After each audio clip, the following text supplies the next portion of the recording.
Or,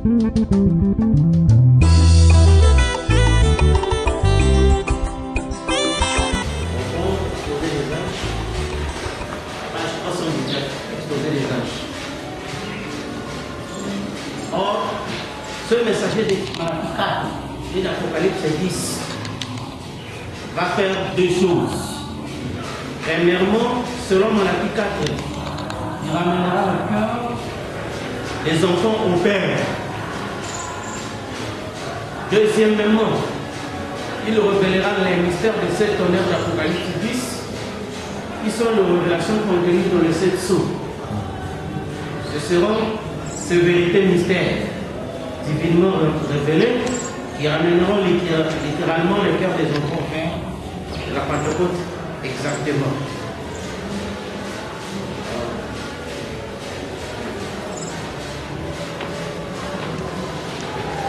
La brèche entre les âges et les sceaux, entre les âges de l'Église et les 7 sceaux,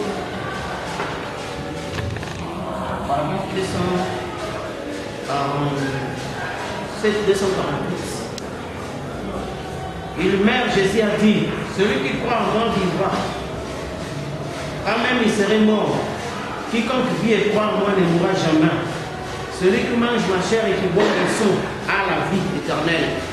Et je le ressusciterai au dernier jour. Peu importe qu'il s'endorme à la première veille, à la deuxième, la troisième, la quatrième, la cinquième, la sixième ou la septième, quel que soit l'endroit où il s'endorme, qu'est-ce qui va arriver?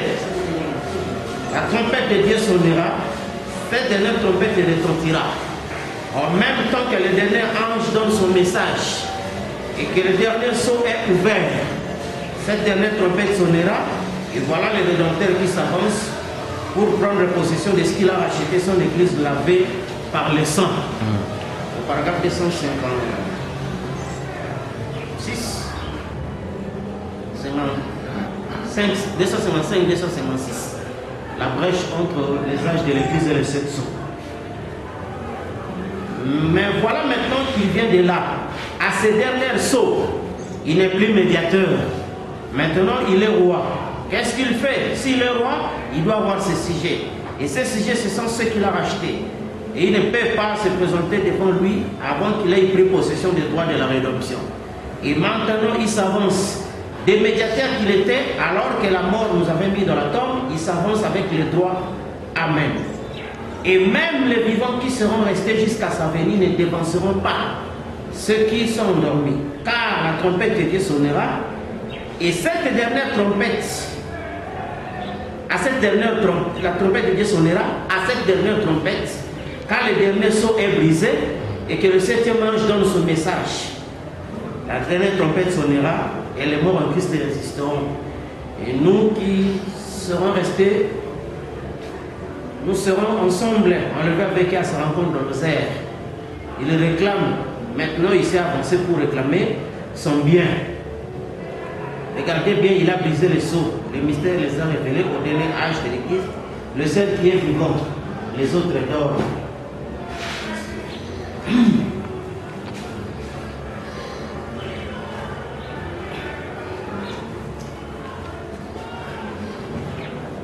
Alors, comme nous avons beaucoup parcouru le mystère de la moisson,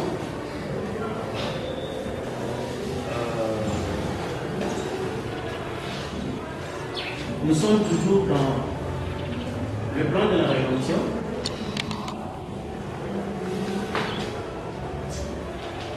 Et comme on s'était dit, nous étions en train de voir toujours ce passage du 4e, du 4e au 7e saut.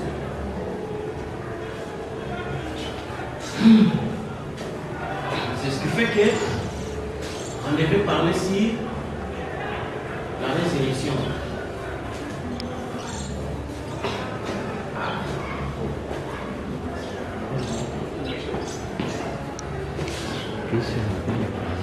Alors, par rapport à ce glorieux mystère de la rédemption, je crois que nous nous sommes beaucoup attardés sur le mystère de la moisson, auquel nous avons vu que tant que la terre subsiste, la loi avait dit à Noé, il y aura semaille et moisson.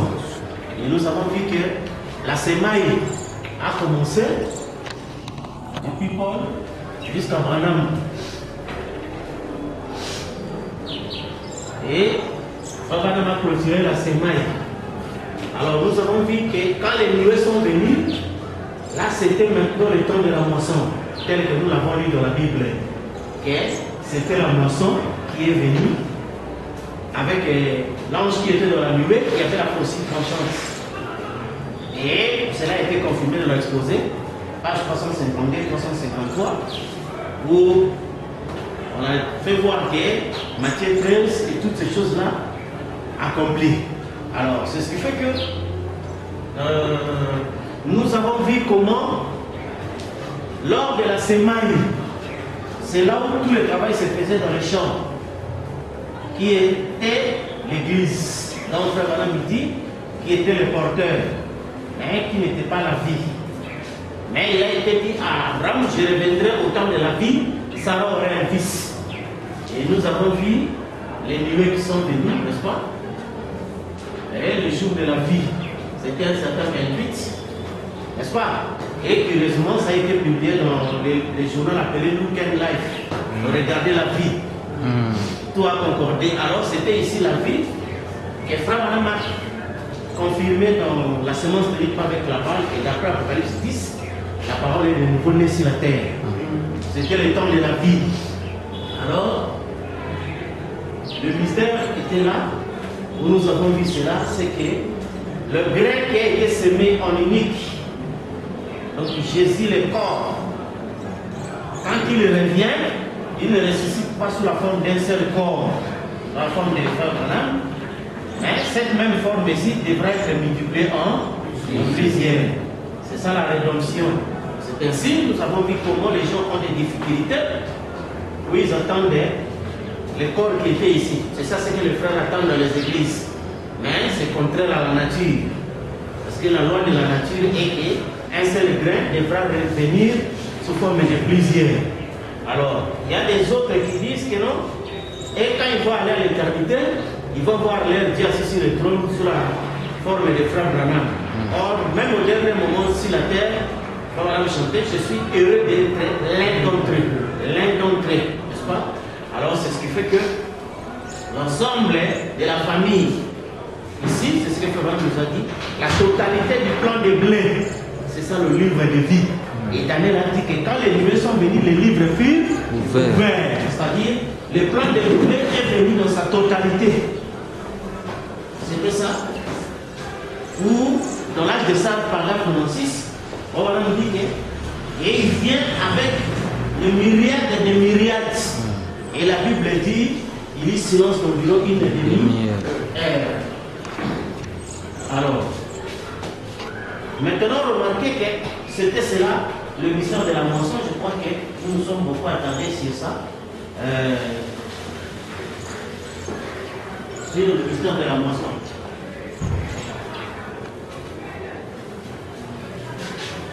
Alors, comme on a toujours dit aux gens que, là où Frère Branham nous a toujours dit qu'il y a eu 2 œuvres dans son ministère et qu'il attendait toujours à ce que l'Église soit assez spirituelle pour séparer les 2 œuvres.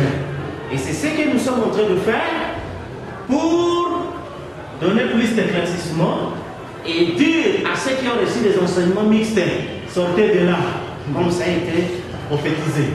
Alors, nous voyons que, à l'étape du 4e saut, Frère Branham qui était le messager, qui est venu à la fin de l'âge de l'Odyssée pour reprocher à l'Odyssée, et dans le 7e saut, il était le fils. Donc, un cavalier au cheval blanc, tel que Junior Jackson l'a dit, n'est-ce pas? Au cheval blanc. Tel que ça a été vu par Junior Jackson, et Junior Jackson l'a vu, je crois, vous connaissez, dans Et tu ne le sais pas, n'est-ce pas? Alors, c'est ce qui fait que le plus grand problème qui est là, comme en principe je devais dire ça aussi, comme en introduction, mais vous savez c'est là. Quand Frère Branham dit qu'il a connu 2 œuvres dans son ministère. Et il attendait à ce que l'église soit assez spirituelle pour séparer les 2 œuvres. N'est-ce pas? Nous avons vu que cette chose a été illustrée par Jean-Baptiste. N'est-ce pas? Quand Jean-Baptiste était là, il a été le précurseur de Jésus. N'est-ce pas? Alors, Jean-Baptiste a présenté Jésus qui voici l'agneau de Dieu qui ôte le péché du monde. Mais néanmoins, bien que Jésus est venu, Jean-Baptiste continuait toujours à baptiser les gens. Et la Bible explique parce qu'il n'était pas encore entré en prison. Alors, l'entrée de Jean-Baptiste en prison et sa mort, c'était une occasion pour accomplir ce qu'elle lui-même avait dit. Il faut que je diminue et que celui qui vient après moi puisse croire. Mais il y a eu un temps où les deux marchaient ensemble. C'est ainsi que nous avons trouvé avec vous que quand Paul est venu, il a trouvé les gens d'Éphèse, n'est-ce pas? Les gens d'Éphèse, ils croyaient et au message de Jean-Baptiste et au message de Jésus-Christ, n'est-ce pas? Mais Paul leur a posé la question, mais de quel baptême êtes-vous baptisé? Du baptême de Jean, celui-là même qui a baptisé notre Seigneur. Mais Paul dit non, Jean c'était une autre dispensation pour croire à celui qui devait venir. Et à ce moment-là, ils ont banni le baptême de Jean. Et ils sont entrés dans la dispensation de Jésus. Oh, la dispensation de Jésus c'était quoi? Jean avait prophétisé que celui qui vient après moi, vous baptisera du feu et du Saint-Esprit. Et quand Paul a parlé aux gens d'Éphèse, ils ont reçu le baptême du Saint-Esprit. Et il les a baptisés au nom du Seigneur Jésus-Christ pour le pardon des péchés. N'est-ce pas? C'est la même chose qui s'est passée aujourd'hui. C'est-à-dire que nous avons trouvé William Marion Branham dans la rivière Oyo, quand la parole fut dit que, de même manière que Jean-Baptiste fut envoyé, toi aussi, avec un message pour préparer la seconde venue. N'est-ce pas? Déjà ici, il y a le messager de la Odyssée. Et nous avons trouvé que Frère Branham dit, regardez le message qui est dans l'Odyssée, c'est le même que Jean-Baptiste prêcha. Quel est ce message? Dans l'Odyssée, on dit, aie donc d'Israël et réponds-toi. Parce que c'est le dernier moment de la repentance ici la terre. Comme il dit, ce qui arrive au temps de Noé arrivera pareillement. Or, au temps de Noé, c'était le dernier avertissement du XXe siècle, le premier XXe siècle. N'est-ce pas? Et comme Noé était le prophète du XXe siècle, c'est lui qui était le dernier avertissement de ce monde antidiluviens. Et Frère, il devait être le dernier avertissement, n'est-ce pas? Oui. Du monde ici, parce que c'était le dernier 20e siècle. Parce que le chiffre de l'homme c'est 6. Quand nous étions partis de Noé, d'Adam jusqu'à Noé, 20 siècles, donc 2000 ans. Noé à Jésus, 20 siècles, 4000 ans. Donc de Jésus jusqu'à William Branham, c'était complet, le chiffre de l'homme. Et dans le temps, nous discutions avec les frères.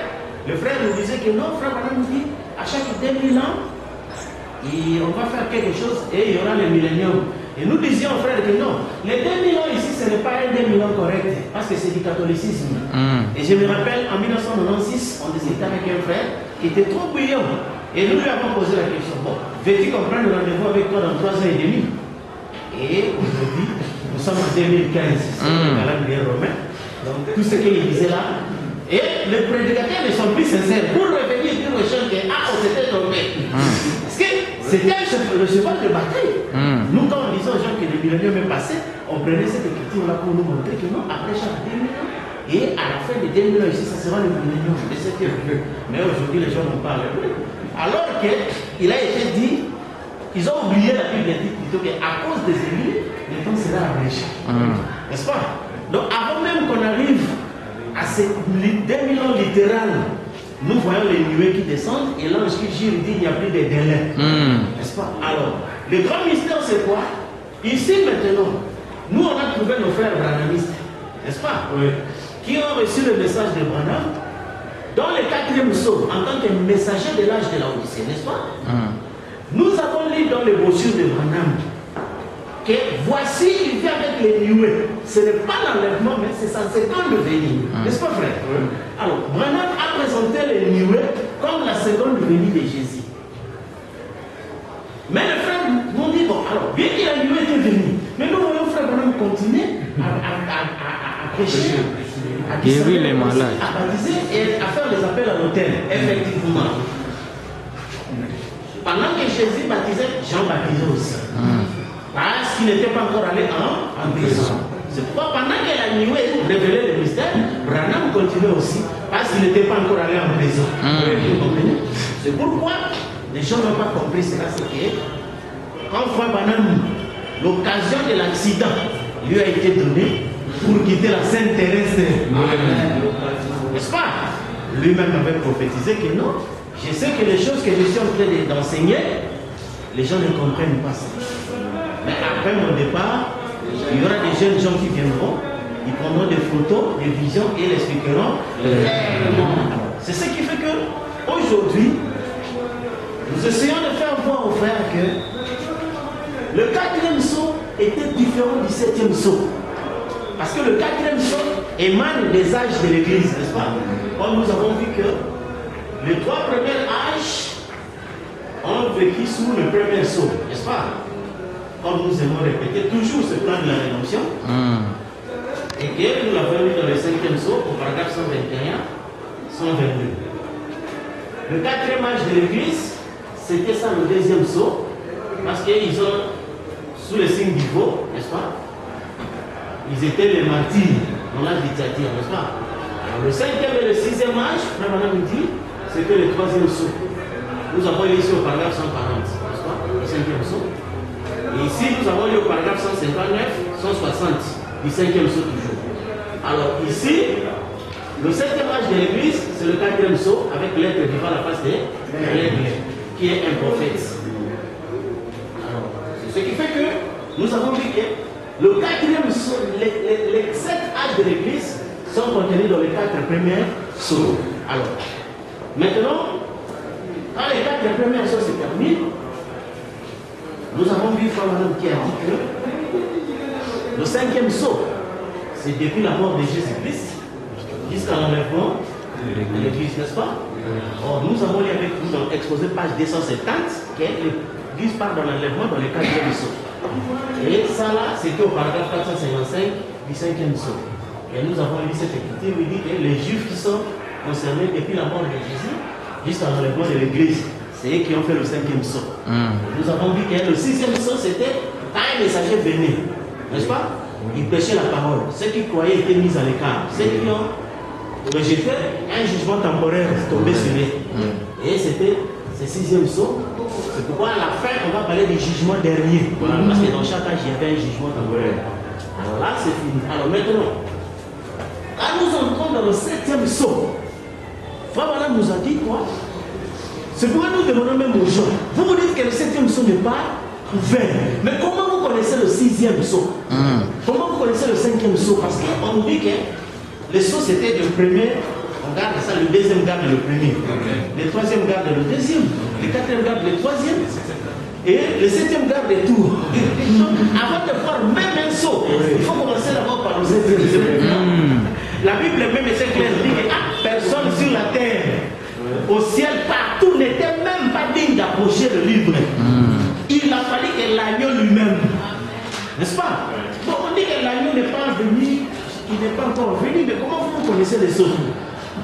Vous comprenez? Alors c'est ce qui fait que le 7e sceau, c'est là qu'étaient cachés tous les sceaux, auxquels Frère Branham dit, les sceaux ne sont révélés que lorsque les âges de l'Église et des dénominations sont terminés. C'est pourquoi les âges de l'Église se terminent ici dans le 4e sceau. Parce que les églises, il y en a que 7. Frère Branham dit, on a dit aux enfants d'Israël, l'agneau devait être gardé pendant 14 jours, n'est-ce pas? Frère Branham dit 7 jours pour l'église juive, 7 jours pour l'église des nations, n'est-ce pas? Et après, c'est ça, les juifs ont eu 7 jours et les nations avaient 7 jours, qui sont le 7 âges de l'église. Alors, quand maintenant Frère Branham a quitté le 4e sceau, il entra dans la nuée qui était le 7e sceau, n'est-ce pas? Là, c'était autre chose. Ce n'était plus un messager. Oui. N'est-ce pas? Parce que lui-même, dans l'exposé, il dit que quand Jésus-Christ viendra, nous n'aurons plus besoin des messagers. Là, la nuée, c'est la vision de Matthieu 17, qui dit celui-ci est mon fils, écoutez-le. N'est-ce pas? Alors, c'est pourquoi remarquez, nous avons lu cette écriture de l'exposé avant de commencer. C'est ces messagers messager fera deux choses. Premièrement, d'après Malachie 4, donc ici, dans le quatrième saut, il ramènera le cœur des enfants au et d'après Apocalypse 10, il révélera les 7 tonnerres. Oui. N'est-ce pas? Ce sont deux œuvres différentes. Vous comprenez? Alors, nous avons vu comment, ici, dans ce mystère du 7e saut, on parle du mystère de la résurrection. Parce que Frère Branham dit, les morts, tout le monde le sait ici, même dans la Bible, que les morts ne peuvent ressusciter qu'à la dernière trompette. N'est-ce pas? De quelle trompette s'agit-il? Frère Branham dit, cette trompette est établie au même temps que le 7e ange donne son message. N'est-ce pas? C'est ce que nous venons de lire dans la brèche. C'est que la dernière trompette est établie au même temps que le dernier ange donne son message. Les derniers s'ouvrent. Et elle est morte,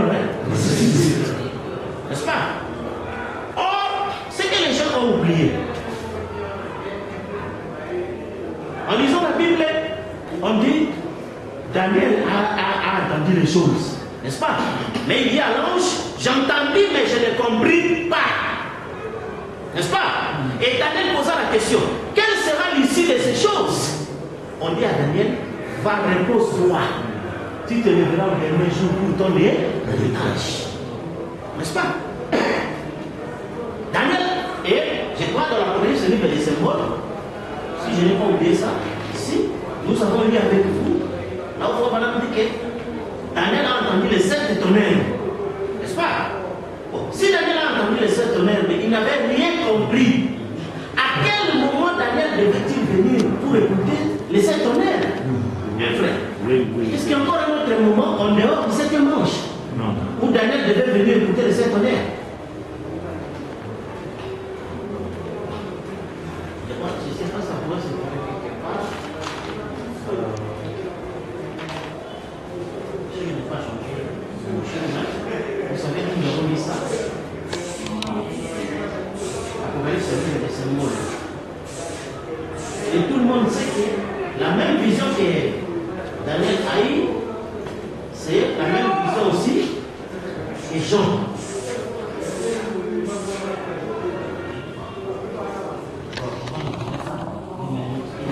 Vous le savez, au paragraphe 64 jusqu'à 67, vous lisez, Apocalypse dit les symboles, on dit que Daniel a entendu les 7 tonnerres. Mais on a dit à Daniel, va, tu te lèveras au dernier jour pour ton héritage. N'est-ce pas? Alors, Frère Branham me dit, vous avez vu l'histoire des Ruth et de Boaz. Avant d'atteindre Boaz, Ruth a pris la décision. Elle a travaillé où elle glanait, et puis elle s'est reposée. Après, elle fut récompensée. N'est-ce pas? Et Frère Branham dit, l'Église a pris la décision sous la justification de l'Éternel, a travaillé sous la sanctification de Wesley, s'est reposée à la Pentecôte, et l'Église attend d'être récompensée. Il dit, quelles sont ces choses? Ce sont les mystères. La part de l'épouse. N'est-ce pas? Mais l'épouse n'est pas constituée des gens qui étaient au Branham Tabernacle. Non. Vous le savez avec moi. Comment Frère Branham dit, l'épouse est constituée des élus de chaque âge. N'est-ce pas? Quand Frère Branham dit que le 7e saut, dans l'âge de ça, de paragraphe 96, Jésus vient du ciel avec les myriades de ses saints. Et la Bible dit qu'il y a environ une demi-heure de silence sur la terre. Et Frère Branham vous a dit que quand ces derniers se trouvent, c'est l'Apocalypse chapitre 10. Personne ne peut nier cela. Mais nous allons poser la question aux gens. Qui sont les myriades et des myriades qui sont venus avec Jésus? Il y a même, je me rappelle, en 1995, on avait eu une vive discussion avec les gens. Où est-ce qu'on a dit que les myriades et des myriades se l'épousent? Je vais remonter les citations. Vous croyez que les myriades et des myriades se l'épousent? Mais dis-moi, quelle est cette venue où Jésus devait être accompagné de son épouse? Les gens savent ça. Et simplement, c'est l'incrédulité. C'est l'incrédulité. Vous comprenez, frère? Alors, c'est ce qui fait que nous passons du 4e saut au 7e saut. Le 4e saut, là, c'était autre chose. Nous étions dans le jour de l'homme. Mais le 7e saut, c'est le jour du Seigneur. N'est-ce pas? Et Frère Branham nous a dit, le jour du Seigneur vient, l'homme déterminé. Or, les jours du Seigneur, le Seigneur c'est l'Esprit. N'est-ce pas? C'est ce que les gens n'ont pas compris. Que ici, nous étions déjà entrés dans le mystère. Où Frère nous dit que voici la part glorieuse. Au retour de Jésus, tous les esprits surnaturels, c'est-à-dire les théophanies, viendront sur la terre pour avoir un corps qui n'est pas né de la femme, mais créé par la parole. C'est pourquoi les gens n'ont pas compris l'importance de la venue de Noué. Le mystère de la résurrection. Ce qui fait que dans le 4e psaume, Frère Branham a travaillé dans le jour de l'homme, il a travaillé avec les humains. C'est pourquoi chaque fois que le discernement des pensées du cœur se faisait, Frère Branham répétait l'écriture qui dit: nous avons un souverain sacrificateur qui compatit pour nos infirmités. C'était la compassion. Et nous avons dit que c'était le même ministère que Jésus était ici à l'est, le même ministère ici à l'ouest. Le ministère de la grâce. Oui. Où il traitait avec les humains. N'est-ce pas? Au même moment, derrière ça, il y avait le ministère de discernement des pensées du cœur, dont tout le monde ne discernait pas. Mais seuls les élites reconnaissaient la présence du Messie sur la terre. Et cela catapultait leur âme dans la gloire. Mais au même moment ici, Dieu faisait grâce aux humains. N'est-ce pas? Nous avons eu la résurrection des morts dans la chair, nous avons eu la guérison des maladies et toutes ces choses, même les discernements des pensées du cœur, c'était tout la guérison. N'est-ce pas? Mais ce que les gens ont oublié, quand nous sommes arrivés au 7e saut, n'est-ce pas? Là, Frère Branham traite maintenant avec des éternels, avec un autre peuple. N'est-ce pas? C'est pourquoi le 4e saut c'est le 7e jour. N'est-ce pas? Tandis que le 7e saut c'est le 8e jour. Où Frère Branham appelle la sainte convocation. Et dans cette sainte convocation, rien à voir avec les choses littérales. Mais prédestinés qui n'ont jamais commencé. Et c'est ça maintenant qui va maintenant poser la différence. C'est que les gens n'ont pas compris que dans le 7e saut, nous étions entrés dans une autre dispensation. Quoique vous voyez les choses que Frère Branham faisait ici continuaient. Et c'est ce qui fait que maintenant, la différence était que quand donc Dieu se cache et se révèle dans la simplicité, Frère Branham dit ceci. Pendant ce temps-ci jusqu'à 80. Hein? Nous prenons ceci. Commençons. Le véritable fils, non, prenons même à partir de 78. Jean le révélateur, dans le livre d'Apocalypse, il a vu le tabernacle, Apocalypse 21. Il a vu le nouveau temple descendre du ciel, pareil comme une épouse qui s'est parée pour son époux. Et une fois qu'il sortait du temple, il disait: voici le tabernacle de Dieu est avec les hommes. Et Dieu sera avec eux. Et il essuiera toute l'âme de leurs yeux. Il n'y aura plus ni famine, ni deuil, ni douleur, ni mort, car les premières choses ont disparu. Alors, le véritable fils de David, comme on va le voir dans les enseignements de cette semaine, entrera dans son temple, le temple de Dieu, le vrai tabernacle, qu'il est maintenant parti construire. En effet, il a dit dans Jean 14, il y a plusieurs demeures dans la maison de mon père, et j'irai. Qu'est-ce qu'il voulait dire par là? C'est déjà prédestiné. J'irai préparer une place et je reviendrai pour vous prendre avec moi. Bien sûr, nous savons que ça sera dans l'âge glorieux à venir. Alors, la véritable postérité de David montera sur son trône, c'est-à-dire Jésus-Christ. Il régnera sur l'église, son épouse, qui sera dans la maison avec lui, et sur les 12 tribus d'Israël pour toute l'éternité. Donc pas les 3 ans et demi, mais toute l'éternité. Quant à ces petits lieux, de même que David ne pouvait pas construire le véritable tabernacle de Dieu parce qu'il n'était pas préparé pour le faire, il n'y pouvait rien. Il était mortel, il avait versé du sang. C'est la même chose pour nous aujourd'hui. nous ne sommes pas préparés pour construire le véritable tabernacle de Dieu. Un seul peut faire ça et il est en construction en ce moment. Voilà. Mais ce petit tabernacle, comme les temples de Salomon, que Salomon lui a construit, comme les autres, ce ne sont que des lieux d'adoration temporaires. Jusqu'au moment où le vrai tabernacle sera élevé sur la terre. La justice régnera d'un bout à l'autre de l'univers. Il n'y aura plus de chagrin. Il n'y aura pas d'oraison funèbre prêchée dans ce tabernacle. Amen. Il n'y aura plus de mariage à célébrer. Car le seul mariage en sera un glorieux pour l'éternité. Amen. Quel temps béni ce sera. Amen. N'est-ce pas?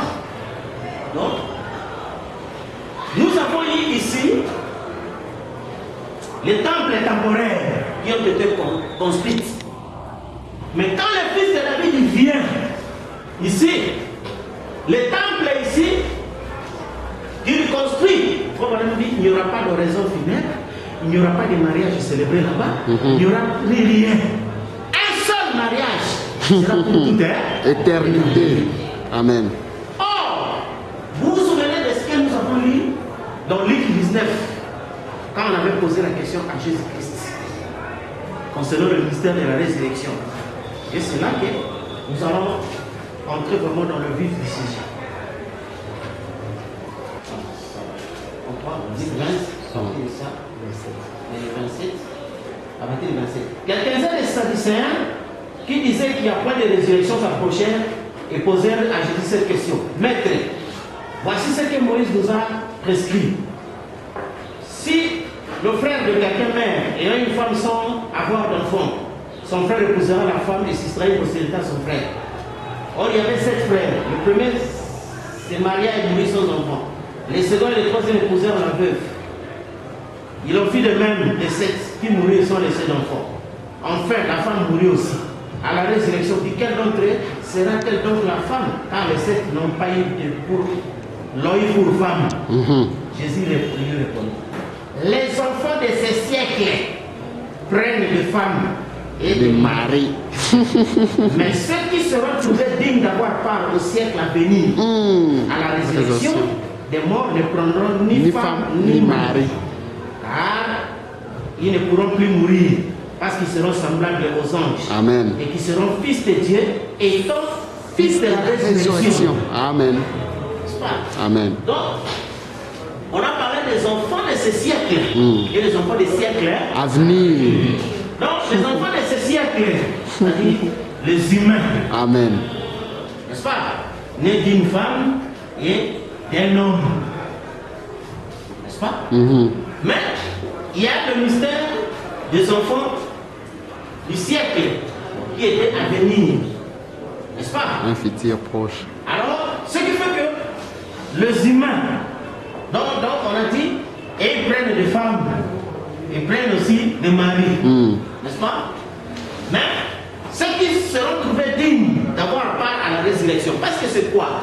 Tout cela c'est la prédestination, c'est-à-dire, vous êtes des humains, vous êtes tous des humains, n'est-ce pas? Amen. Et la prédestination, ce n'est ni la volonté des parents, ni la volonté d'un humain. Comme on dit, Jacob, son corps est né ici, Isaïe, son corps est né ici. Mais la prédestination, c'est quoi? Le jour où la femme veut enfanter l'enfant, il y a un esprit qui vient pour le correct.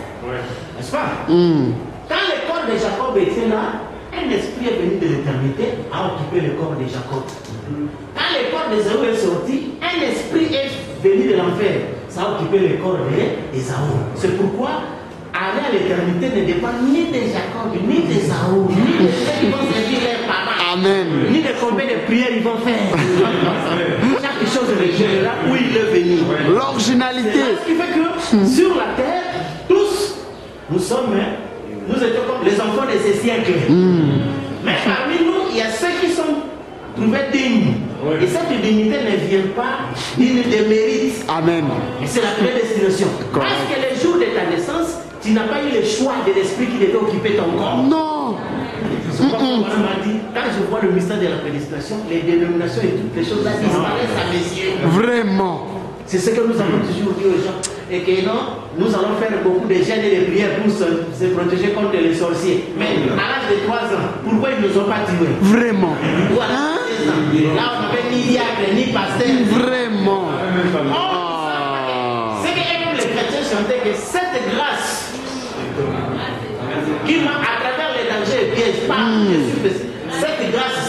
C'est ça. Qui m'a gardé au loin et me conduira au ciel. Donc ça dit, amènera ton image à l'éternité. Vraiment. C'est pourquoi ça ne dépend pas de qui que ce soit ou de quoi que ce soit. Pitié. Vous comprenez? Alors ce qui fait que parmi le Fils des siècles, ceux qui vont être récupérés dignes d'avoir part à la résurrection, n'est-ce pas? Nous ne prendrons ni femme, ni mari. Parce qu'ils sont appelés fils de Dieu, c'est-à-dire fils de la Résurrection. C'est ainsi ce que les gens n'ont pas compris. Vraiment. Sous le 4e sceau, Frère Branham a traité avec les enfants de ce siècle, c'est-à-dire le fils des hommes. C'est pourquoi il a célébré les mariages, il a célébré les oraisons funèbres et toutes ces choses-là. C'était le 4e sceau parce que c'était le jour de l'homme, la compassion à l'homme. Mais dans le 7e sceau, là ce n'était plus les enfants de ce siècle. Ici c'est le retour de Jésus-Christ. Vraiment dit, au retour de Jésus, j'aime toujours relire cette citation-là. Relisons ça. De question aussi Genèse. Parce que c'est ça qu'on appelle la part glorieuse. Au paragraphe 86-87, question on aussi la Genèse. La part glorieuse. Quand les gens disaient, nous prenons la seconde venue. Ah, frère, faites attention. Vous ne savez pas ce que vous déclarez. Il y a des conséquences lourdes. Grave. Paragraphe 86-87, question on aussi la Genèse. Bien des fois, qu'en est-il de papa et maman quand ils se mouraient et qu'ils voyaient leurs bien-aimés debout là-bas? Ils les ont reconnus, mais c'était dans leur corps surnaturel. Mais maintenant, voici ce qui est glorieux dans cela. Au retour de Jésus, à la résurrection, ça ne sera pas ce corps-ci. Ce corps-là, cet être surnaturel que Dieu créa au commencement, retournera sur la terre pour prendre un autre corps, qui n'est pas né d'une femme, mais qui est créé par Dieu. Alléluia. Qui n'est pas né d'une femme, mais qui est créé par Dieu. Amen. Pour ne plus jamais vieillir, ni porter un riche, ni avoir un seul cheveu gris sur la tête. Il sera parfait pour toujours. Amen. N'est-ce pas, frère? Au retour de Jésus. Alors, c'est ce qui fait que vous comprenez que quand le 7e sceau était venu, là, c'était maintenant, nous avons quitté l'état, frère Branham dit, puisse le 7e sceau nous ouvrir les rideaux du temps pour voir ce qui est au-delà. Et les rideaux du temps, c'est ça. N'est-ce pas? Mais là, maintenant, on a vu ce qui était au-delà. C'est pourquoi Frère Branham disait aux gens, j'attendais peut-être que quelqu'un se lèvera ici pour dire, je vois. Il dit, mais vous comprenez, nous ne sommes pas tous nés par la même faculté. Il dit, c'est comme, hein, il y a des images qui passent ici, mais il faut une radio pour transmettre. Oui. Parce que ce que lui voyait, tout le monde ne voyait pas ça. Vous comprenez? Et Frère Branham mettait la brèche entre l'église et les sots, c'est-à-dire entre les mortels et les immortels. Parce que les nioués, ce n'était pas Jésus seul. N'est-ce pas? Quand vous lisez la Bible, on dit 1000 myriades, c'était dans sa présence. Et tout quand c'est lui, parce que Daniel, quand il avait entendu le Saint-Tonnerre, il n'a pas compris. Mais quel jour où le Saint-Tonnerre devait être compris? N'est-ce pas? Est-ce qu'on a trompé Daniel? On ne peut pas tromper Daniel parce qu'on lui avait promis qu'il va se lever au dernier jour pour comprendre ces choses. Ça a commencé depuis Moïse. Les choses révélées à nous, c'est caché à l'Éternel. N'est-ce pas? Daniel, la même chose. J'ai entendu, mais je ne compris pas. Quelle sera l'issue de ces choses? On lui précise, tu te lèveras au dernier jour. N'est-ce pas? Et quand Paul vient dire, j'ai entendu des choses, il lui fait interdit d'écrire. N'est-ce pas? Les choses que l'œil n'a point vues, l'oreille n'a pas entendu, c'est jamais monté dans le cœur de l'homme. Et Dieu a préparé pour les gens que lui aime, le bien-aimé. N'est-ce pas? Et c'est au jour de la fin du 7e ange que tout le mystère devait être révélé. C'est pourquoi on appelle ça la sainte convocation. Et la sainte convocation, ce n'est pas un message de la Odyssée, non. Quand vous lisez Psaume 50, nous avons dit avec vous, l'Éternel convoque la terre. Rassemblez-moi mes sujets qui ont fait à l'est avec moi par le sacrifice, de l'est à l'ouest. N'est-ce pas? Du soleil levé au soleil couchant. C'est-à-dire depuis Adam jusqu'au soleil couchant. L'Éternel convoque tout le monde. Amen. N'est-ce pas? Or, Il n'y a jamais eu de convocation. Tous ces messages ici dans les âges, Frère Branham appelle ça, ce sont des invitations. N'est-ce pas? Parce que l'invitation est facultative. Celui qui fait, il vient. Mais ici, c'est la sainte convocation. Une obligation. Alors, Frère Branham dit, que vous soyez sauvés ou perdus, vous devez revenir sur Répondre à l'invitation. Amen. Or, l'endroit où la Bible nous montre le jugement, c'est un homme aux cheveux blancs. Voilà. Tel que Daniel a vu, tel que Jean a vu. Si vous avez notre écriture du jugement, aidez-nous. Mais néanmoins, ce que nous connaissons, Daniel a vu le juge et le livre fut ouvert. Et il avait les cheveux blancs, n'est-ce pas? Il ressemblait au fils d'homme. Et Jean, quand a vu, il a vu aussi quelqu'un qui avait les cheveux blancs. N'est-ce pas? Et la même chose dont nous avons vu dans Apocalypse 14. Un homme de la nuée, et il avait la faucille tranchant pour la moisson. Et Jésus a dit, la moisson, c'est la fin du monde. Et les consoleurs, ce sont des anges. Alors, ce qui fait qu'ici, au 7e sceau, on traite plus avec les enfants de ces siècles. Parce que les enfants de ces siècles, c'est eux qui prennent des femmes, qui prennent des maris. Mais les enfants de la résurrection ne prennent ni femmes ni maris. Amen. Là, c'est une autre dispensation. Je pense qu'ils seront comme des anges, en termes clairs. Ils n'auront pas de glandes sexuelles. Correct. C'est comme des anges. Vous comprenez? Et ce qui fait que le grand problème que nous posons aux gens, quand Jésus reviendra, les théophanies viendront pour prendre le corps qui n'est pas né de la femme, mais qui est créé. La question, c'est de savoir qui va créer ce corps. Et de quelle manière?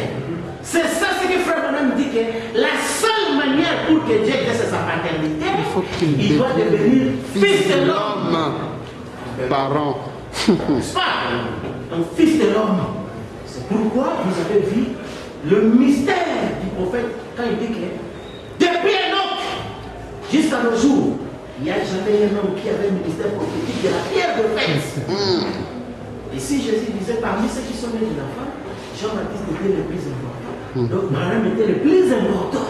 Tous ceux qui sont nés de la femme. Amen. Parce qu'il avait le ministère prophétique de la pierre de fête. Depuis Enoch jusqu'à nos jours, il n'y a personne qui avait le ministère prophétique de la pierre de fête.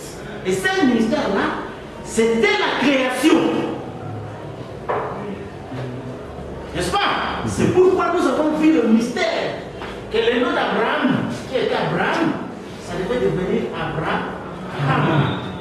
N'est-ce pas? Et de nouveau, quand il insistait, il faisait voir aux gens ce mystère de numérologie de 7 chiffres avec la lettre H. Nous avons dit, et les humains ont donné le nom à H. Hydrogène. Hydrogène signifie père des eaux. Et c'est significatif. Et c'est pourquoi quand on a ajouté le H, c'est le père des eaux. Or, les eaux, c'est le peuple. Père des nations. Parce que les gens n'ont pas su que c'est Adam qui devait être le père de Jésus-Christ. Amen. Frère Branham dit, Jésus aurait dû être par Ève. Par quelle manière? Il n'en était pas ici au commencement. Adam devait parler, n'est-ce pas? Et un corps naquit. Mais ils se sont précipités par leurs propres efforts, comme les humains croient que ce sont les efforts qui sauvent. Vous comprenez?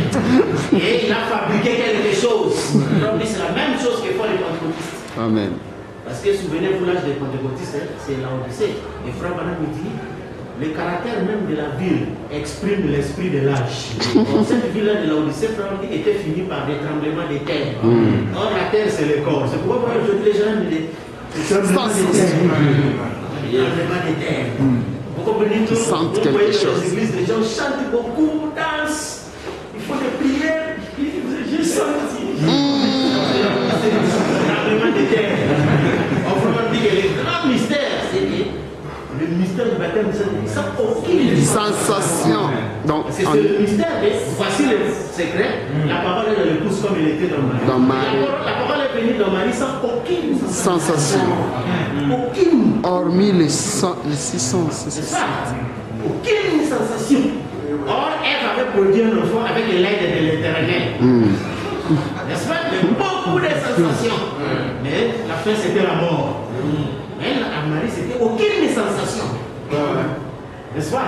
Mais c'était l'enfant de la vie. Et c'est ce qui fait que le mystère du baptême de cette petite sans aucune sensation.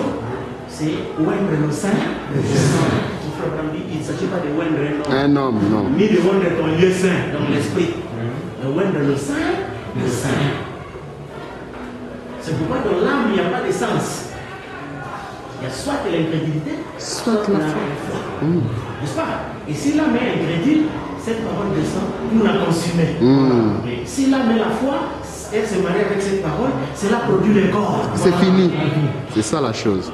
Et c'est ce qui fait que ici au 7e saut, entre dans cette autre phase. Là, c'est moindre le sang, où il traite avec les éternels. C'est pourquoi quand il a parlé sur le mystère des demeures futures, il a dit aucune personne là dans la salle n'avait compris.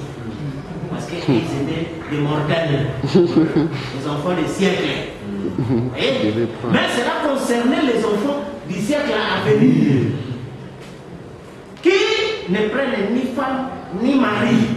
C'est pourquoi dans ce temple-là, il n'y a pas d'oraison funèbre, il n'y a pas de célébration de mariage, il n'y a pas rien.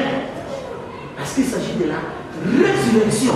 Alors c'est là maintenant que, quand on a quitté ici, dans le 4e saut, et que Fabien a quitté la scène terrestre, il s'est passé un temps, c'est quoi Fabien l'a dit, les jeunes gens viendront, prendront des photos et des visions, expliqueront qu'il y a aux gens. Parce qu'il a été dit, les mondes soupirent, gémissent en attendant les manifestations des fils, c'est-à-dire les semences, n'est-ce pas? Et alors, dans le 7e saut ici, vous trouvez que nous avons quitté l'âge du 4e saut, parce que je n'ai pas trouvé l'application, la guérison divine, mais on va trouver ça, on va lire, je crois par là, 219 jusqu'en bas, où Fabien nous dit, il interprète l'écriture de Acte 3 qui dit ceci que répentez-vous, que le temps de rafraîchissement vienne de la part du Seigneur, qui vous envoie celui qui vous a été destiné, Jésus-Christ, que le ciel doit garder jusqu'au temps de rétablissement de toutes choses.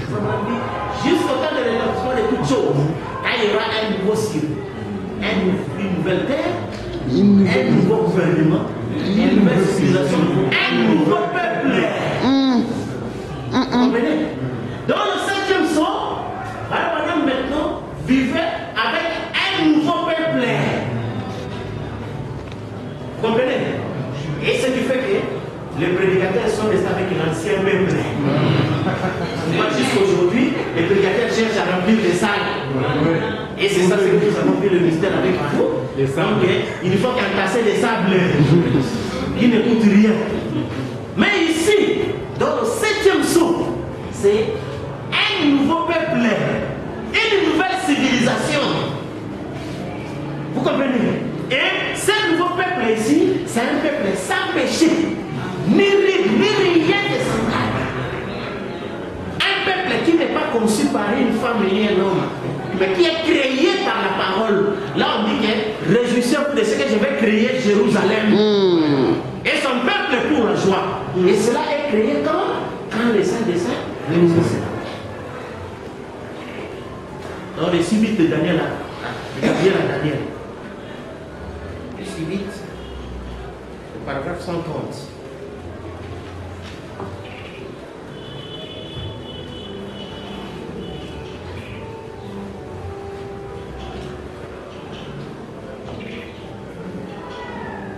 On regarde comme ça, 129, 130.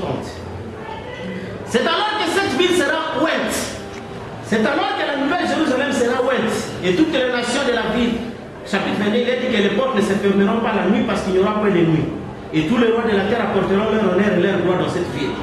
Ces murailles seront des jastres de sarcoine, les 12 espèces de pierres de portes, et les 12 portes seront d'une seule paire, une par porte. Il n'y aura point de lumière, il n'y aura plus la lumière du soleil parce que l'agneau qui est au milieu de la ville sera la lumière.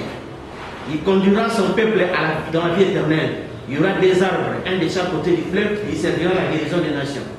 La voilà, celle qui est ointe, elle viendra la vie sainte qui descend de Dieu, le Père de Dieu qui vient sur terre. Voyons maintenant ce qui va se passer pendant cette période-là. Prenons Ésaïe 65, un petit instant. C'est vraiment trop bon. pour qu'on passe par-dessus. C'est vraiment trop bon pour qu'on le laisse de côté. Il fait peut-être un peu chaud, mais continue à avancer. Verset 31. Ésaïe 65. Écoutez ce qui va se passer pendant cette période-là. Et posez-vous donc la question, amis pécheurs, de savoir si vous voulez vous permettre de manquer ça. Ésaïe 65, commençons au verset 17. Écoutons bien tous. Maintenant, ceci se passe pendant le millénium, quand le saint dessein est loin. Car je vais créer de nouveaux cieux et une nouvelle terre. On ne se rappellera plus des choses passées, elles ne reviendront plus à l'esprit. Réjouissez-vous et soyez dans la régresse. À cause de ce que je vais créer, je vais créer Jérusalem. Ça, c'est la nouvelle Jérusalem. Pour la régresse et son peuple pour la joie. L'onction, qu'est-ce que c'est? La joie de l'éternel. N'est-ce pas? Voilà, il dit, quand les saints des saints loin, c'est alors que Ésaïe 65 s'accomplit. Or, Ésaïe 65 dit, je vais créer le nouveau cieux et la nouvelle terre. Or, le nouveau ciel et la nouvelle terre, parce que il y a tellement de choses que nous voyons, nous ne donnons pas aussi faute aux prédicateurs. Ils ne peuvent pas toucher ça parce qu'ils sont des serviteurs. Les serviteurs n'ont pas droit à l'héritage. Ils ont droit au service. Or, comme le 7e saut, c'est l'héritage, il n'y a pas moyen que vraiment les serviteurs puissent entrer dans ça. N'est-ce pas? C'est pourquoi vous avez vu qu'il y a eu des serviteurs qui ont essayé de parler des mystères, mais ils se sont arrêtés à mi-chemin. Comme conséquence, Frère Branham dit, dès qu'ils s'arrêtent à mi-chemin dans cette parole, leur nom est effacé du livre.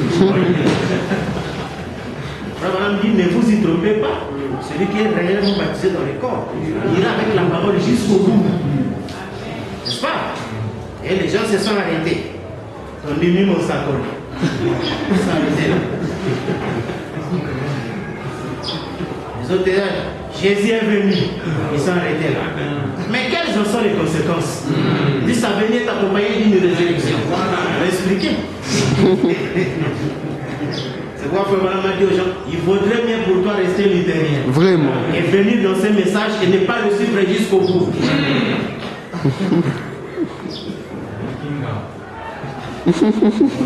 Ça, c'est 5 ça. Or, qu'est-ce que le Saint des Saints? Tout le monde sait ce que c'est le Saint des Saints. N'est-ce pas? C'est l'âme des élus.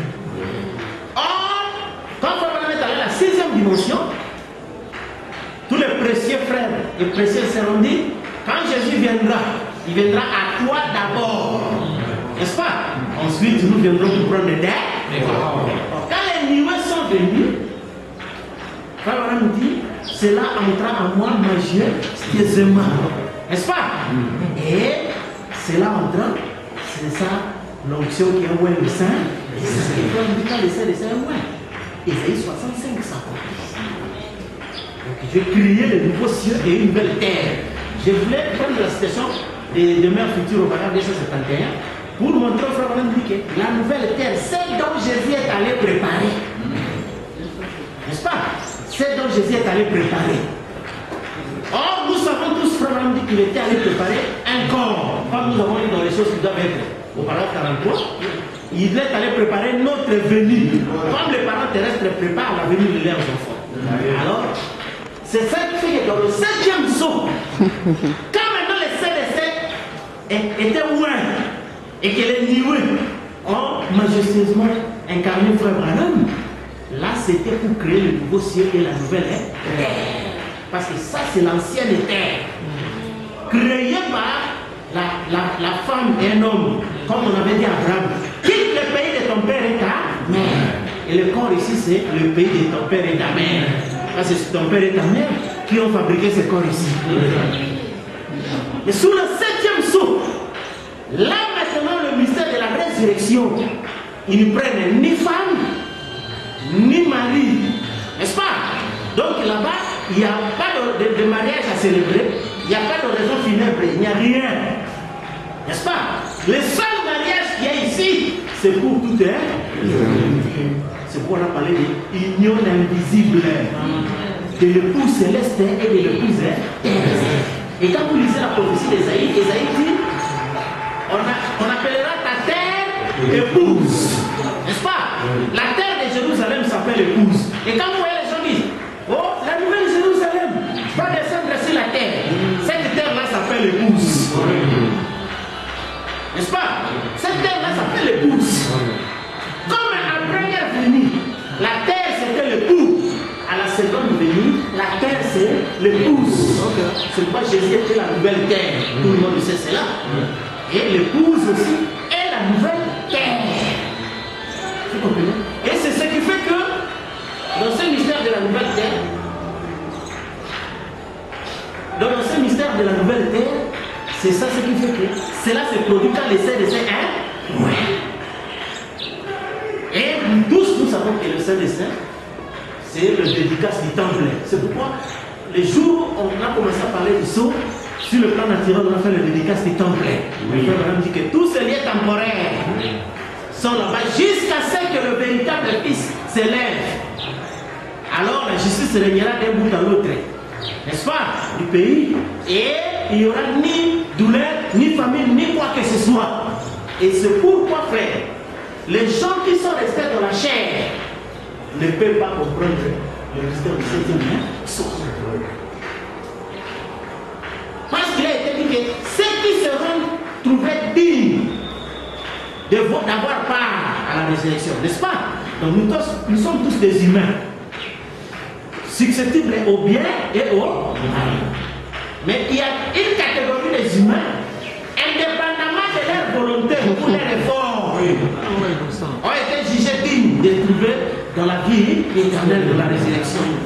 En termes clairs, ce n'est pas, nous n'haïssons personne s'il ne prend pas la parole, nous ne faisons problème à personne. Parce que c'est que ça ne dépend pas de qui que ce soit. Nous tous, quand nous étions du sexe, étant des humains, n'est-ce pas? Même nos parents n'avaient pas le choix de l'esprit qui devait venir prendre possession de notre corps. Vous comprenez? Et c'est pourquoi, sur le plan naturel, on dit que les charnels persécutent le spirituel. Pourquoi? C'est seulement la haine. Ah, il va pas sur la idée. Mais c'est pas de ma faute. C'est vrai, Jésus dit, il vous a été donné de comprendre le mystère du royaume. Mais pas à eux. Nous sommes tous des humains. Pas seulement les autres qui comprennent comme ça sans effort. Mais l'autre, comme Paul a dit, apprenons toujours. Convention. 40 jours de prière, c'est de ces campagnes, c'est tout ça. Mais il n'arrive toujours pas à comprendre. Parce que, au jour de la révision, seuls les élèves qui étaient présents au cours peuvent comprendre. Voilà. Parce qu'au jour de la révision, on n'a pas le temps de tout expliquer. Ça, c'est vrai. Alors, ce que nous faisons ici, ce ne sont pas des cours, ce sont des révisions. Quiconque a entendu les pères et a suivi ses enseignements. Donc c'est dans le passé que nous avons entendu, on a suivi des enseignements. Ici quand on rappelle seulement il y a nos amis qui veulent étudier ici. Réflexion sur les 7 honneurs. Réflexion sur les problèmes de l'église. Ces choses-là, ça n'aboutit à rien. Il faut c'est bon, nous on est là bien assis, sans église, sans pasteur, sans diable, sans les jeunes, sans prière. Mais nous expliquons le plan de la rédemption avec aisance. Donc, ça ne dépend pas de nous, tant qu'humains. Mais c'est seulement au jour de notre naissance, donc nous avons réussi. C'est ça qu'on appelle la grâce. C'est ça. N'est-ce pas? Donc, cette chose-là qui est venue habiter, cette représentation, comme c'était le cas avec la femme au puits, est venue vers elle sans sa volonté. Vous comprenez? Et c'est ça qui, naturellement comme ça, l'aide à comprendre le mystère. Comme Frère Branham dit que celui qui a la vie éternelle comprendra comment Dieu a été manifesté en Christ. Ce même Dieu dans l'âge des êtres humains et le même Dieu dans l'âge de l'église épouse. Et celui qui le comprend a la vie éternelle. C'est cette vie-là qui permet de comprendre. Sans cette vie, vous allez faire des histoires, vous allez vous casser la tête. Vous ne comprendrez pas ces choses-là. Et conséquence, vous serez toujours dans les tourments. Vous allez vous poser multiples questions. Comme dans les églises, on a peur de poser des questions parce qu'ils savent qu'ils n'ont pas de réponses. Mais nous, conformément à ce que Frère Branham dit dans le mariage et divorce, que nous sommes tenus à avoir toutes les réponses. si toutes les questions techniques à chaque fois la fondation du monde. N'est-ce pas? Et c'est là le mystère, parce que la part de l'épouse. Alors, c'est pourquoi vous voyez que du 4e au 7e saut, n'est-ce pas? Donc, il faut avoir quitté ici, là où on traitait avec les humains, il est venu ici pour traiter avec les éternels. C'est pourquoi il a parlé de sainte convocation. Vous vous souvenez que quand les nuées sont venues, Frère Branham n'a pas beaucoup vécu ici, il est parti et il a laissé la charge. N'est-ce pas? Comme nous voyons dans la Bible. Quand l'ange descend, il donne le livre au 7e ange, le 7e ange le donne à Jean. On a dit à Jean, mange le livre. Il faut que tu prophétises contre les nations et puis bien les langues. Et Jean, c'est le type de tous les croyants. Il y a maintenant cette lourde responsabilité. Vous comprenez? C'est pourquoi, dans notre royaume ici, ce n'est pas un royaume des humains. Vous comprenez? Ce n'est pas un royaume où on célèbre des mariages, où on célèbre de ceci, non. Pas ces choses-là, parce qu'ici, on ne se marie pas. On ne prend ni femme ni homme. On ne donne pas de sens aux enfants, ni quoi que ce soit. Ici, c'est le royaume des éternels. Vous comprenez? Des éternels. Donc, qui n'ont aucun péché, qui sont ni rides, ni rien de ça. Et c'est ça le mystère du 7e saut.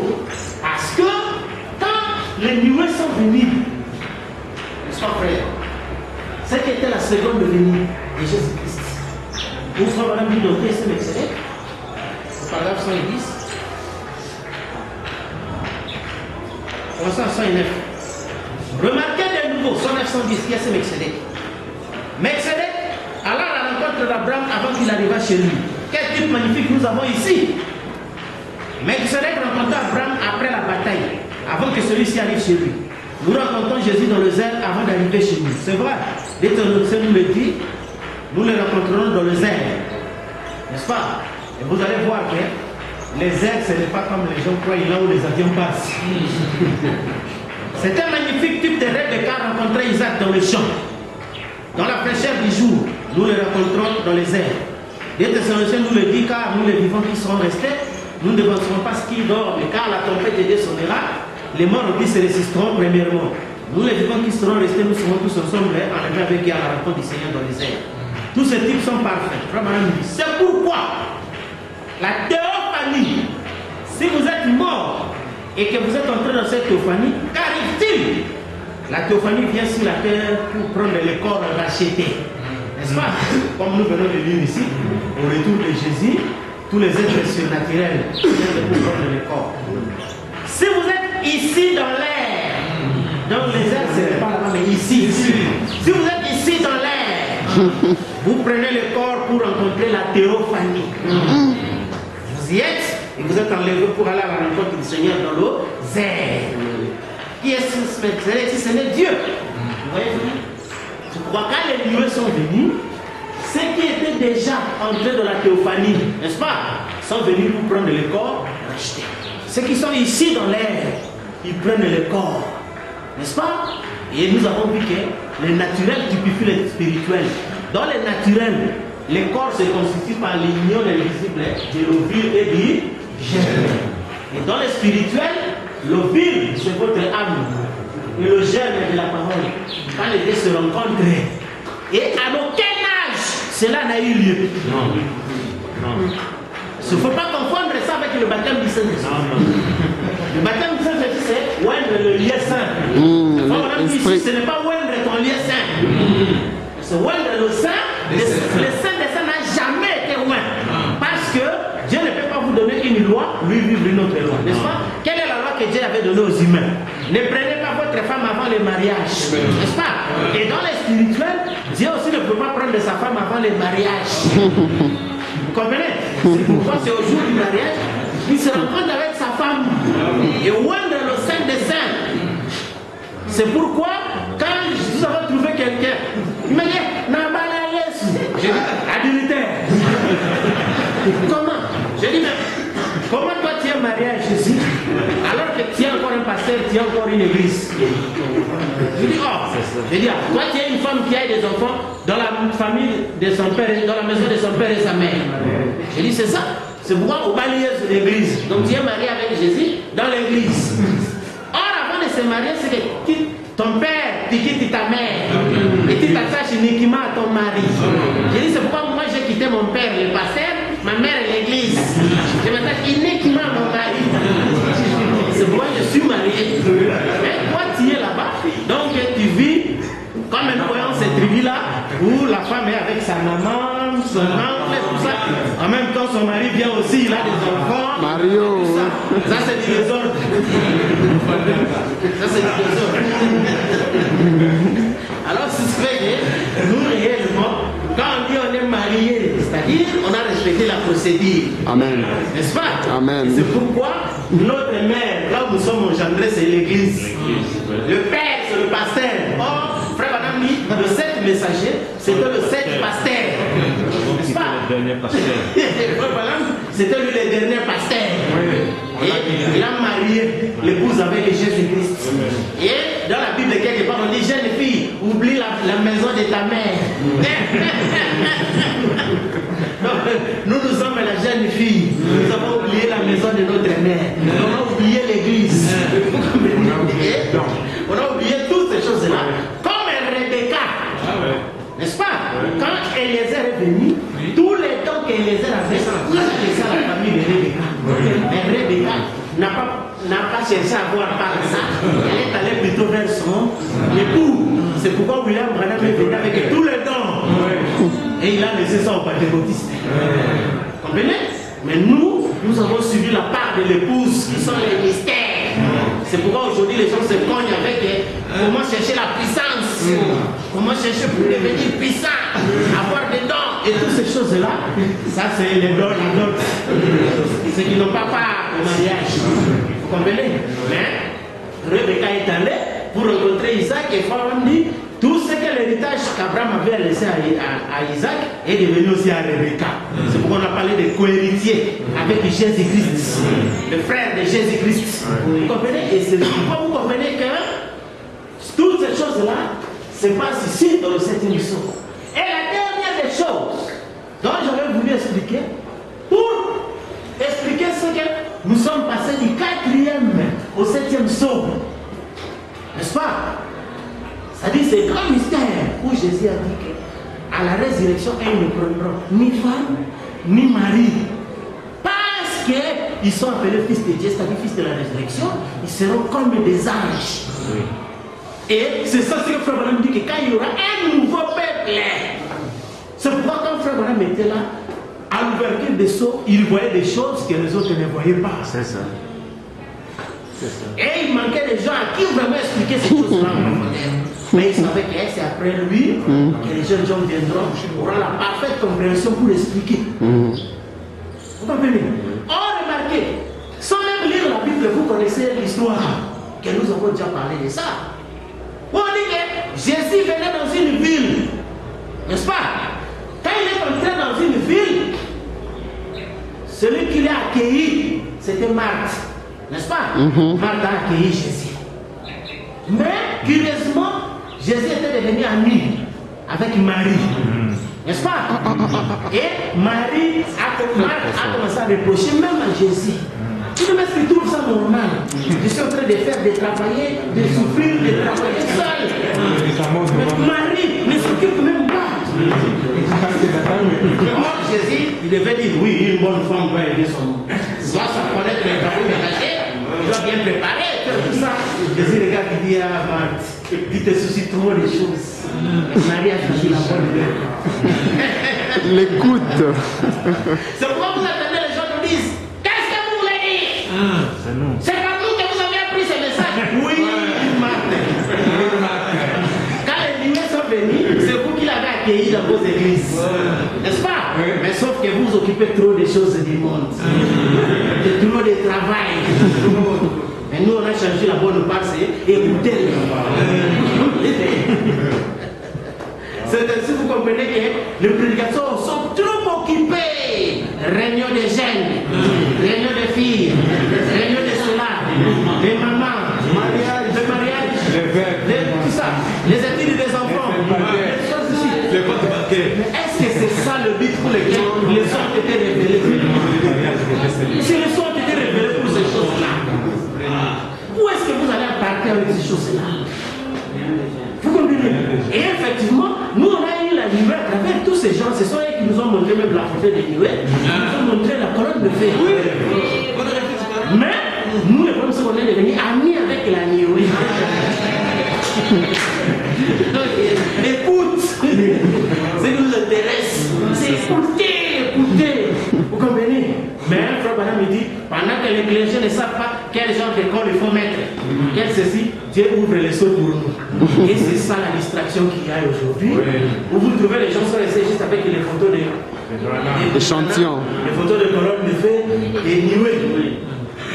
Mais à partir de ça, ce qui reste, c'est la vie terrestre. Frère, nous devons construire des nouvelles églises. Vous devez donner de l'argent pour le royaume des biens. Vous devez bien éduquer vos enfants. Il faut qu'ils s'étudient correctement. Il faut ceci, il faut cela. Nos filles doivent se mener correctement. Année après année. ça se répète. Distraction. Et c'est pourquoi quand il vient, même une fois là, il y a un gars qui avait voulu me poser. Ah, il dit, toi, il n'y a pas moyen que je te pose l'histoire, les questions sur le mariage, parce que tu t'intéresses pas tellement. Sincèrement.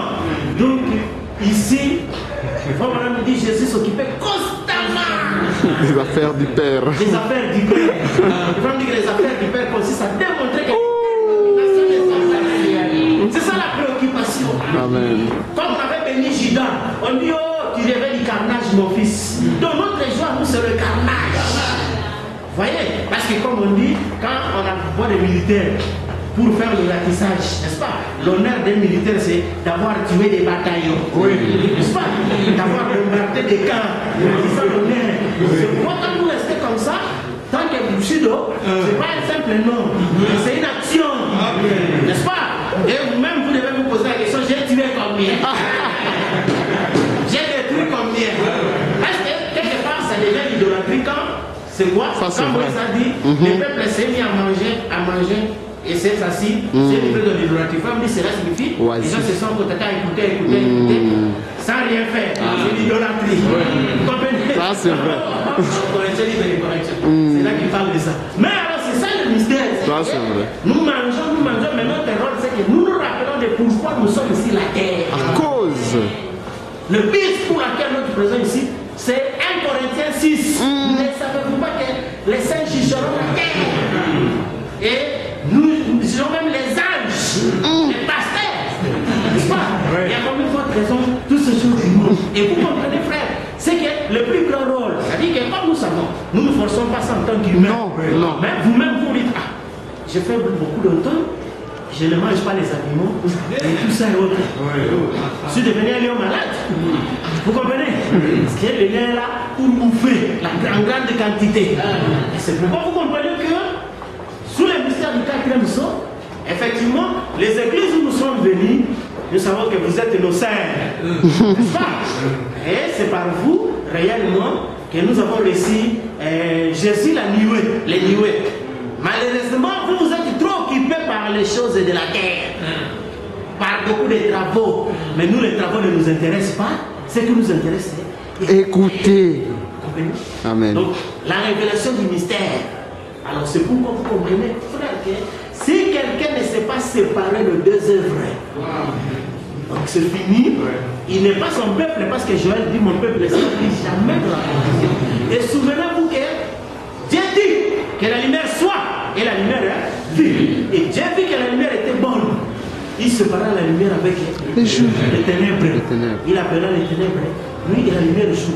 C'est pourquoi ici, quand les nuées sont venues, on dit les justes viront comme les soleils. Quand les nuées sont venues, c'est frère, c'est le lever du soleil, n'est-ce pas? Donc la lumière soit, et la lumière fit. Dieu vit que la lumière était bonne. Il sépara la lumière avec les ténèbres, n'est-ce pas? Et il appela ténèbres la Odyssée, il appela lumière le 8e jour. Lumière, et c'est puis le 8e jour, n'est-ce pas? Et ce qui fait que ceux qui sont restés ici, vous trouvez eux-mêmes qu'ils veulent faire comme Branham, mais ils n'ont pas les résultats que lui avait produits. Vraiment. Parce qu'ils n'ont pas compris que ce temps-là est passé. Nous sommes dans la dispensation du 8e jour qui est la dispensation de l'éternité, qui ne concerne plus les humains, mais qui concerne les êtres éternels, le Fils de la résurrection, qui sont nés non pas de la femme, mais créés par la parole. Vous comprenez? Et nous avons vu le mystère de la création, de la parole, comment ça s'est fait, n'est-ce pas? Où Frère Branham nous a montré comment les savants spirituels marchent de pair avec les savants naturels, n'est-ce pas? Quand au temps des littéraires, on découvrit l'imprimerie et autres, littéraires découvrit la justification, parce que c'est l'inspiration, c'est la haute intelligence. Et quand on découvrit les chariots à cheval, tout ça, Wesley aussi, et les voitures, Wesley a découvert la sanctification. Parce que c'est une découverte. Et quand les pentecôtistes, alors que la vieille fille découverte, ils ont découvert le baptême du Saint-Esprit, le parler en langue. Et quand les humains cherchaient l'astronomie, pendant que Frère Branham est allé au-delà de la chair, n'est-ce pas? Et il a été transplanté dans la 6e dimension. Et c'est ici que, quand Frère Branham dit que le plus grand intelligent, c'était Einstein. Les choses qu'Einstein avait connues sur la lumière, s'il avait l'application spirituelle, Frère Branham dit qu'il pouvait nous dire des choses. Parce que lui-même a dit que si on entre en contact avec ce centre de lumière, on peut crier. Et or, la loi sur la lumière, c'est ça la grande révélation qu'Einstein a donnée au monde. La théorie de la relativité, n'est-ce pas? Quand il a dit que la masse, c'est l'énergie. Vraiment. L'énergie, c'est la masse en mouvement. N'est-ce pas? Et c'était la grande loi qu'il a énoncée. Mais il n'avait pas l'application spirituelle. Vraiment. Mais nous avons l'application spirituelle de cette loi de la relativité. C'est pourquoi nous comprenons le mystère de la résurrection. N'est-ce pas? Que la grande énergie, quand il vient, il se repose dans l'âme. Cela produit le corps. La masse. N'est-ce pas? La masse. Moindre le sang. Des seins. Et quand cette masse se met en mouvement, ça dégage. Mon énergie. N'est-ce pas? Et c'est pourquoi quand les nuées sont venues, c'est là à loin. L'âme est lue. N'est-ce pas? Alléluia. Et cela est devenu un corps. Amen. Et quand maintenant le Fils naît, cela pour le Fils a commencé à parler, il a commencé à distribuer l'énergie. Et si l'énergie atterrit sur vous, ça forme les corps. Amen. Vous commencez à parler, vous vous transformez en énergie. Ça forme les corps. Lui aussi parle, il se transforme en énergie. C'est pourquoi les gens blaguent quand la parole sort. Ils savent que c'est une énergie. Et Frère Branham dit qu'il peut résister à son fait sans être consumé. Ça devait gérer le courant. C'est pourquoi quand le feu sort, quand il trouve une âme qui n'est pas élue, ça le consume. Quand il trouve une âme élue, c'est ça le vêtement blanc qui se mêle au soleil. Et cette énergie-là devient matière. Vous comprenez? Et c'est ça. Donc, la loi de la relativité. Les gens n'ont pas compris, n'ont rien compris.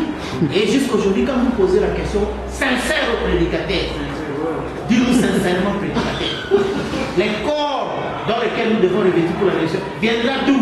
Ils n'ont pas la réponse. Il faut bricoler. Oh non, il faut bricoler. Il y a quelque chose. L'autre, ils vont venir. Les cimetières, on le sait déjà que le message a refusé ça. Il n'est pas question que les anges aillent de perdre. Déterrer le vieil carcasse.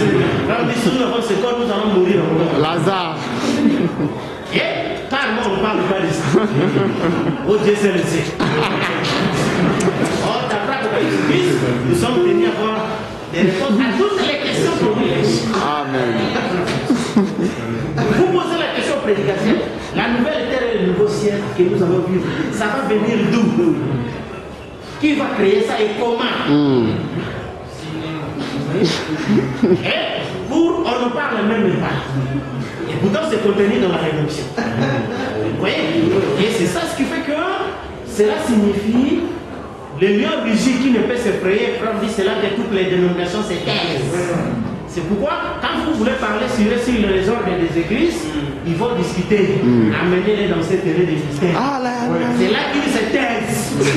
Parce que ce n'est pas leur part.